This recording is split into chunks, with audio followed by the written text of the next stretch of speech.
Hello and welcome to the Enterprise Talk Conversation Series, a peer knowledge resource by the CXOs for the CXOs. Now to our host, Kanika Goswami.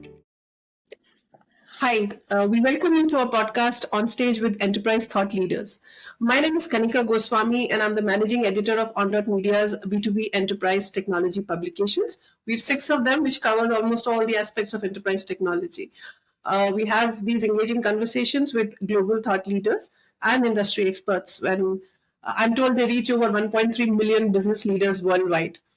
So today we have Grant Simmons and a very interesting conversation of a topic that I don't entirely understand. So we'll ask Grant to enlighten us. But before that, let me just give a small background. Google's plan to fully deprecate the Firebase Dynamic Links by August 2025 means that businesses that are relying on FDL must act now to avoid broken links and disrupted user experience. So Grant Simmons, who's the vice president at Kochava Foundry, he will share some insights on the essential best practices for a smooth migration, highlighting why companies should begin the transition immediately and how we should get about doing it. Welcome to the show, Grant. It's great to have you here with us today. Oh, thank you so much, and thank you for the opportunity. Yeah, hi folks, I'm Grant Simmons. I'm VP of a group called Foundry inside of Kochava, and Kochava is a mobile measurement provider, of which there's a few around. So you think like AppsFlyer and Branch and Singular and Adjust. And then my role inside of Foundry is me and my team are the strategic consulting division. And so this sort of takes on two forms. One is we're an extension of some brands' analytics teams. We meet with them regularly. We have test and learn strategies for things like, Firebase link deprecation. We will do the audit of where those links are, what they need to do, come up with a game plan for mitigation, et cetera, et cetera. And we'll chat about that a little bit today. The other side of it is advanced measurement. And so trying to understand the efficacy of, let's say, ads that are happening on the living room device within a CTV environment. What's the effectiveness on performance and mobile downloads? And so that's sort of the other thing we do as well. And so I think it's important when we talk about Firebase link deprecation, just for the audience, what is Firebase to begin with? And does Firebase go away?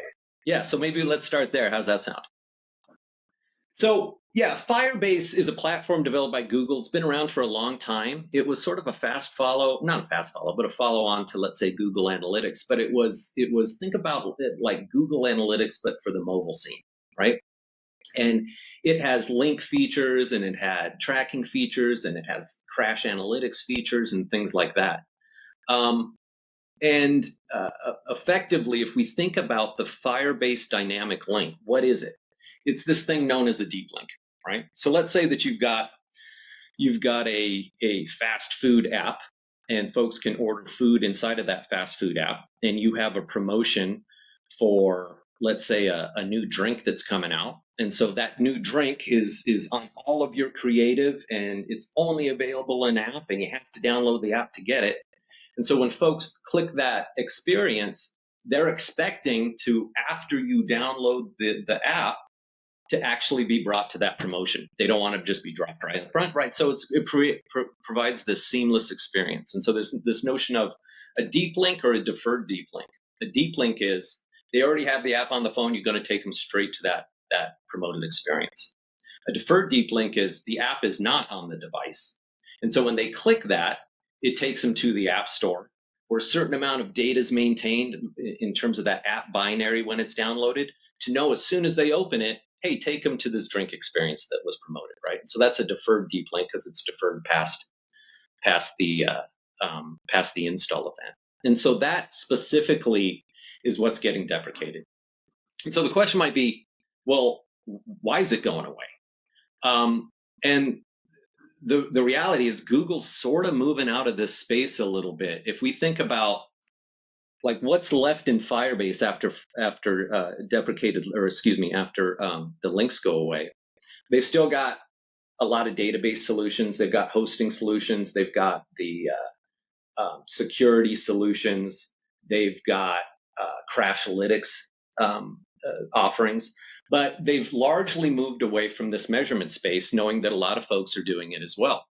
So for instance, for those in the space, you're probably familiar with like app links, app clips, instant apps, and we're seeing a lot more of that in the space, which is like particularly on, let's say, an iOS environment, that you're inside of a game, you see an ad, it's a playable ad. It's actually a mini version of that app, and it's a clip out of that app such that it takes you directly to that experience.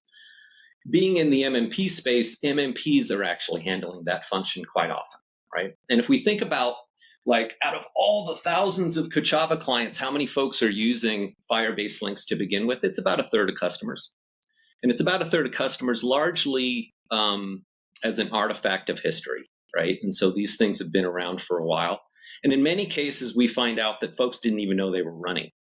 And so that's why an audit is always the first place to start. Create that, do an inventory of where is my exposure relative to Firebase links. And then getting back to why else they probably deprecated it. A lot of these solutions are moving native, right? So we think app clips and things like that. And I would argue Google's transitioning resources away from sort of supporting this broader measurement, right? They're letting the third party sort of own that, which I kind of like, and it's for this reason.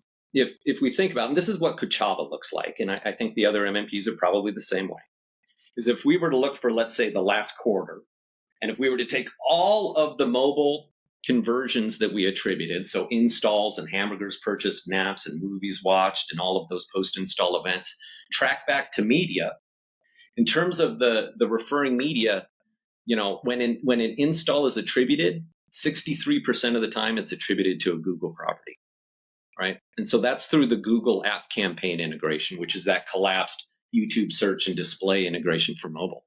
And so the point here is that, Google is the largest publisher for mobile performance. And do you want the publisher also measuring the media, right? And that's a little, if you're familiar with the term fox in the hen house, right? And so I think Google probably recognizes that like, hey, we're serving the media and measuring the media. Let's leave it up to the third parties. They're doing a great job. Branch has been doing deep links for forever. They do a great job of it. Kochava does a great job of it. And it's native to the measurement platform, which is the benefit of using an MMP to begin with. And so within Kochava, for instance, it's a very easy transition from Firebase links to a Kochava deep link. And so that's typically the path we take, but other MMPs are the exact same way. So with that, I've been doing a lot of talking. Kanika, do you have any questions that we want to dig into? Yeah, so my question is going to be the direct question, the one that follows whatever you told us is, what are the essential best practices for a smooth migration, whether to, to any vendors, including Kochava? Yep. So what do you need to do is another way to think of that. So first off, assess your FDL exposure, right? So you can, within Firebase, export a library of existing dynamic link metadata. And so you can understand what is being captured, what you'll need to maintain, assuming that your business listens to that data. And it'll also show you where those links are. So it gives you sort of that initial catalog of what has to get cleaned up. I would, within that list, probably do a Pareto, right? 20% of it's probably going to be worthwhile. 80% of it probably isn't, right? And so I would focus probably if you've got a ton, I would focus on that top 20. That top 20%. And so ultimately, this is going to give you a list of links that need migration. And so then you've cataloged it. Now you got to figure out an alternative solution. Well, the good news is if you're working with an MMP, they already have a solution, right? And if you want to understand how deep links work, I recommend you get in touch. But there's lots of elegant solutions out there. But there's also a lot of nuances, right? And so there's a lot of nuances by vertical, by offer, how compulsive the offer is versus how considered the offer is. And there's a lot of nuance there. So make sure you're asking a lot of questions. And then plan it. And the reason I say plan it is you're going to have to build in a lot of testing cycles. And so this thing, I think, Kanika, keep me honest, I think they're targeting a deprecation of like August 23rd or something of this year. It's right in there. Yep. So I would bake in a quarter of testing, right?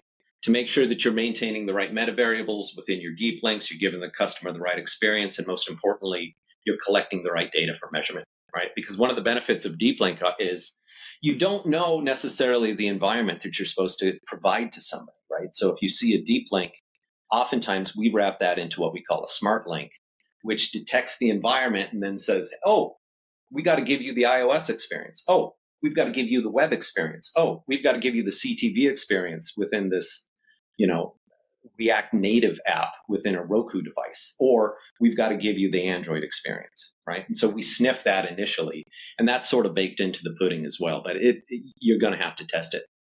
And so all of this largely sort of comes down to timing. And I would argue if you haven't started, you might want to, because August is going to sneak up on us. And if you're relying on Firebase links for your deep link, I would certainly start now.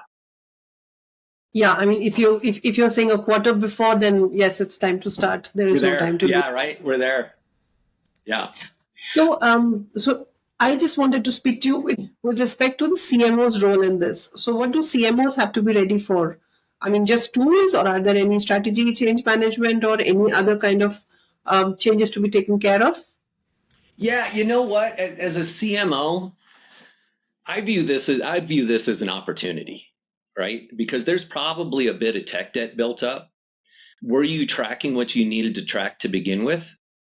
Is your link inventory at all streamlined? Probably not, right? And so there's some real efficiency gains to be gained in this moment. You can also decide at this moment, are we measuring the right stuff, and are we measuring as granularly as we need to be? And I can't necessarily speak for Firebase, but with Kochava, you can bake in n number of meta variables, which all create performance split buys on the back end. So think creative, placement, line item, campaign, ad set, size, geo, audience, like bake it all in, because it creates measurement opportunities on the back end. And I would guarantee most folks aren't going that granular right now. And right now is a great time to do it. Great time to do it.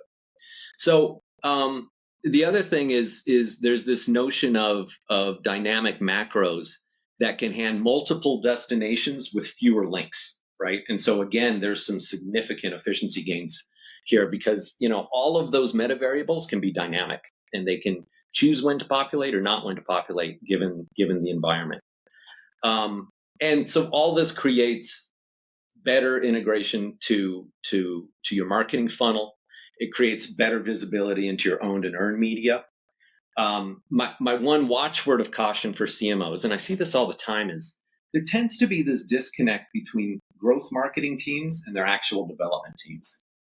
And I actually lean on the CMO more to sort of dig out from that. He's got to go chat with the CTO and get really, really, some thick dotted lines between the two if they want to be performative, because all of this is going to fall on your devs' backs, right? And so even the best plan in the world doesn't work if you're like, oh, well, the devs can't get to it for 18 months. Well, that's a shame. And in fact, I would argue the devs needed to know about this months ago, right?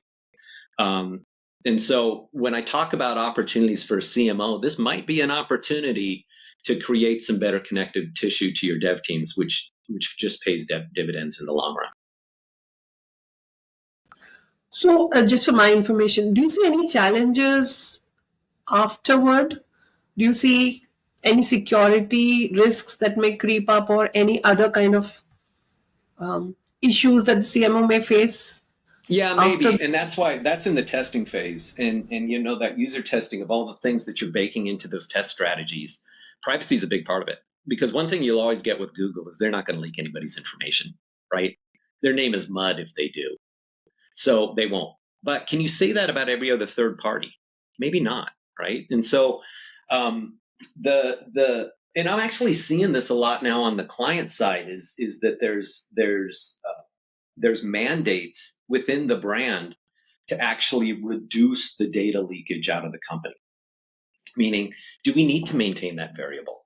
Is that a thing that we need in our ad tech funnel? And so this is going to be the balancing act of privacy versus visibility.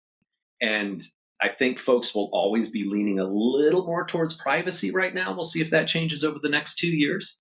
And so again, that it lives in that testing phase, is you do not want to be leaking data right now. And what are the major factors that CMOs should consider for ensuring that the new deep linking solution is efficient, effective, and can provide long-term agility, strong connecting fiber that you were referring to? What is it? What are the factors that they should watch out for and also put in place? Yeah. Do you have a deep link strategy to begin with? Do you have a marketing calendar that you could point to and understand all of the deep linking for deep linking you want to do in the next 9 months? Right? Do you have strategy? That's first and foremost. Beyond that, and there's another consideration is that, many of these Google tools are free. When we start talking about third parties running deep links, it ain't free, right? But chances are most of these folks are working with an MMP, and that's at least in our case, it's part of the deal, right? We're not charging you extra for deep links. But there is a cost typically involved of moving from Firebase to, let's say you're not on an MMP or a mobile measurement provider at all. That's going to be a big jump. So then you got to get into pricing considerations and what's data retention and how do they ag data and what are the tables we're allowed to get to, and is there an upcharge if I want to get to more data? And in some MMPs, unfortunately, there is, and you don't know that till you get into it. And so you really got to do your due diligence. So, and this question is not there in the list. So this is, just a thought. I love it. Surprise questions. So what I actually wanted to know was that if a CMO has to sell the idea to a CFO, and you just said it's not going to come free, so definitely there has to be some budget allocation, some CFO approvals, maybe even CIO approvals for a particular piece of technology. As a vendor representative, what's the kind of ROI would you show them? Apart from the fact that the world is moving on and you just got to keep it, you don't really have a choice after a point. What is it that they will benefit? Yeah. Or what is it that they can show in terms of a measurable benefit for the CFO? Because they talk figures. They will not just. The good news is, the bad news is that mileage is going to vary by brand, right? No two network conversion interactions look the same across any sort of app network communication, right? It's all a little different. So the good news is that there's an answer that you're probably already sitting on, which is, and if not, it's a pretty easy test to run to say, what does my world look like with deferred deep links versus not? And again, this is where you can work with your app developers to create sort of a test experience. And so this is a really easy A/B test. And so if you want to get down to the actual conversion rate that would be generated off of a deep link versus not having a deep link, that math is pretty easy to do. So I'm guessing the CMOs can then talk about protected investments, and it's not something. Yeah, I would express it in terms of efficiency. I would express it in terms of growth. I would focus largely on the notion of the deferred deep link, because that's the big tool for your marketing team to run promotions against, particularly for net new users, right? If we think about the most valuable impression you can ever serve as a brand, it is that first impression served to a non-customer, right? That impression is going to do the most incremental work. It's the most valuable impression. And so you need to have that be the right experience. And particularly if you've wrapped this within a promotional moment. So think like McDonald's and Minecraft. The Minecraft meal is a very expensive thing. I know it because I had to buy 3 for my kids when we saw the movie, right? I've never dropped $40 at McDonald's before. It's hard to do, but I did it. And it was all around the Minecraft meals because it was a deep link experience from what I saw on the movie theater. And so they have to nail that, right? But I would also say it was incremental because I saw that stupid ad. I had to go get the bucket. I had to do it all. But it was all handled through deep link. Yeah. Some people did a great job there of making sure that you cannot say no. Yeah. So that's how marketing works, which is what CMO marketing works. That's right. That's how marketing works. Yep. Yeah. My last question is, and I'm not sure if it is very applicable because I am not very conversant with the technology. What methodology would you suggest for this transformation after the new tool has been adopted? Oh, you mean like technically? Yeah. And I'm biased here just because I've been sitting in Kochava, the MMP, and I understand the data we maintain. I understand how our deep links work. I love our solution, just being honest. It's elegant, it's easy, it provides the right data. There's still a ton of flexibility in it. But as a close cousin to that, though, I would also say, do you understand how your deep links are performing now? Because if you don't, you need to generate some KPIs so that you can compare it to your future state. Because otherwise, you're starting from ground zero, it's not the end of the world, but you should have some expectations of how your deep links are expected to perform. And if they're not, then at least within Kochava, you rely on your success team to make sure they do. And so that might be changing an integration, it might be tracking new data, it might be tracking it back to non-performative sub-publishers that need to get clipped. There's lots of optionality in there. And my last question, also out of the syllabus: why should someone prefer Kochava over other products? Yeah, and it's we don't upcharge additionally for deferred deep links or deep links. The granularity of data you get within Kochava is unrivaled, and we keep that data around for forever on your behalf. We view it as your data.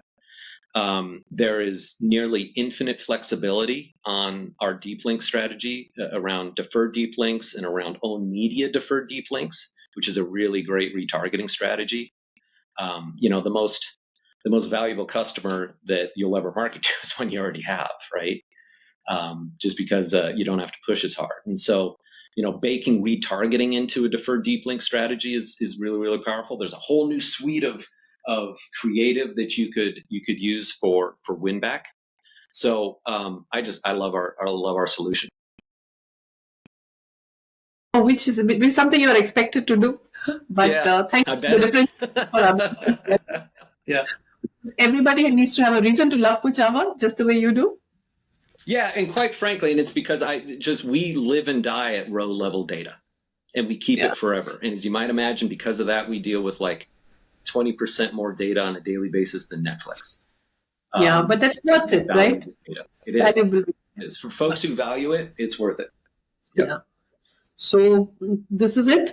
Unless you think I missed some questions, or I missed asking you something which you would like to talk about. No, I think we nailed it. It's start now, run your audit, figure out your exposure. That's probably going to be about 20/80, and then test the heck out of that 20. Make sure that you have a deep linking strategy that's closely aligned with your promotional team. That would be, if I had boiled it down to one thing, it would be that. But it's a real opportunity right now. This is a good time to look at how you're acquiring customers through largely offers deep linked into apps. Thank you so much, Grant, for that you put in for us and for explaining everything so clearly. Thanks a great lot. Yeah, let's do it again. We can pick another topic and we can maybe go deep on something. It'd be fun.